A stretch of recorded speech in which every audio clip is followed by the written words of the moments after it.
Hi, dear happeners. Bonjour à tous et à toutes. Je suis Malika Ouedraogo, membre de la communauté Happeners. J'ai fait des études dans le domaine de la communication et du web marketing, donc j'ai travaillé dans des agences de publicité. Et au-delà de cet aspect-là, je suis également sportive de haut niveau. Donc je fais de l'athlétisme et mes disciplines sont le triple saut et le saut en longueur. Donc j'adore le sport, j'adore me transcender, j'adore aussi challenger et j'aime me pousser au top de la performance. Et pour moi, pratiquer de l'athlétisme, c'est une passion, mais c'est aussi une façon pour moi d'avoir confiance en moi. Et au-delà de ça, j'ai plusieurs facettes, que ce soit dans le monde de la culture, l'art et la mode et l'écriture. Donc ce sont des milieux dans lesquels j'immerge, soit en tant qu'écrivaine, modèle. Donc voilà, et je prends plaisir à partager ces choses-là avec vous. Alors, je dirais que comment est-ce que j'en suis arrivée là aujourd'hui? Je dirais c'est la confiance en soi. J'ai appris à m'accepter et à avoir confiance en moi. C'est à travers l'éducation que mes parents m'ont transmise, mais également les voyages qui m'ont poussée à sortir de ma zone de confort et à penser autrement. Et en sortant de ma zone de confort, j'ai appris à connaître l'autre tout en apprenant à propos et au sujet de moi-même. Donc cela m'a permis de générer une force intérieure. Et c'est ce qui a également contribué justement à mes différentes facettes, mes différentes aptitudes, que ce soit dans le sport, dans le domaine de la publicité ou la mode ou également l'écriture, parce que j'ai écrit mon premier recueil de poèmes en 2013. Et donc je dirais que la force motrice qui m'habite, c'est vraiment le dépassement de soi. Et le dépassement de soi, pour le générer, du moins à travers les expériences que j'ai pu avoir, c'est à travers la confiance en soi, la volonté de franchir des obstacles et d'affronter ses peurs. Alors bien évidemment, je suis une happeneuse, mais je ne suis pas parfaite, hein. J'ai rencontré des hauts et des bas dans ma vie, comme tout être humain. Je dirais même que ça fait partie de la nature humaine. Donc étant très jeune, je dirais au début de l'adolescence, j'avais vraiment du mal à m'accepter, dans le sens où voilà, on est très jeune.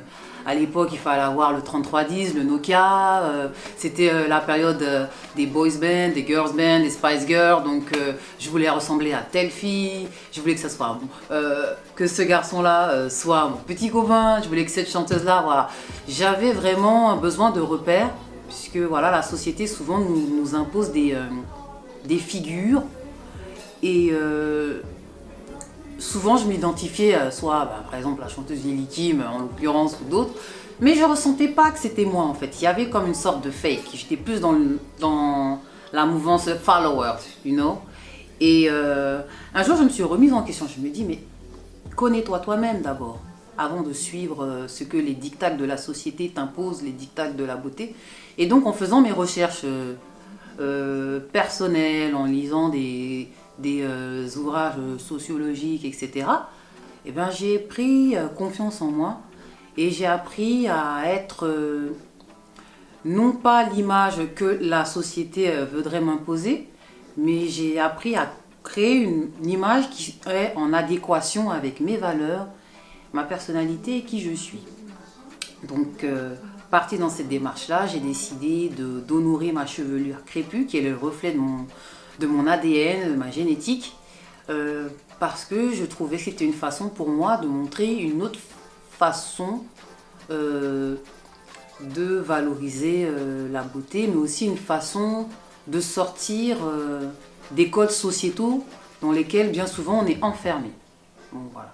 Après à cela s'ajoute le style vestimentaire, mais voilà, la chevelure pour moi c'est quelque chose de naturel. J'aurais très bien pu avoir une chevelure blonde ou whatever, mais j'avais besoin de sortir du lot, mais aussi de ne pas subir les dictats de la beauté ou de la société, parce que j'estimais que c'était une force, une forme d'emprise. Femmes, les ouvrages qui m'ont influencé et qui ont, on va dire, totalement challengé et remis en question ma façon de me percevoir et d'être perçue.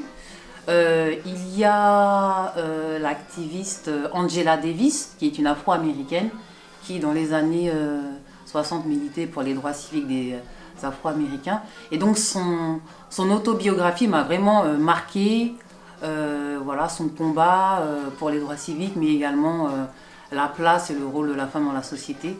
Donc ça m'a vraiment marqué. Il y a également le combat de Myriam Makeba, qui est une artiste hors pair également, qui à travers la musique et d'autres talents a su démontrer que, voilà, que nous sommes des humains et que chaque esprit sur Terre doit, dans sa démarche, s'accomplir. Mais l'accomplissement soi, c'est une démarche qui est personnelle, mais que quelque part, il faut des leaders, des icônes auxquelles on s'identifie pour mener à bien cette tâche. Alors, je dirais que entreprendre, c'est ma drogue, dépasser les limites, c'est ma drogue. Mon leitmotiv, pardon, c'est vraiment de se battre pour ses idées, d'aller au bout de ses rêves, tout en étant réaliste, hein, parce que c'est clair que je ne vais pas aller décrocher la lune, hein. Peut-être dans une autre vie, mais pas maintenant. Mais oui, voilà, c'est vraiment de croire en soi, d'être fier de ce que l'on incarne. Et puis, just do it, la vie elle est belle, quoi, voilà. Elle est belle, rebelle, il y a des hauts et des bas, mais voilà, il faut lui faire l'amour à cette vie, il faut lui faire un bisou, voilà, faire un truc bien.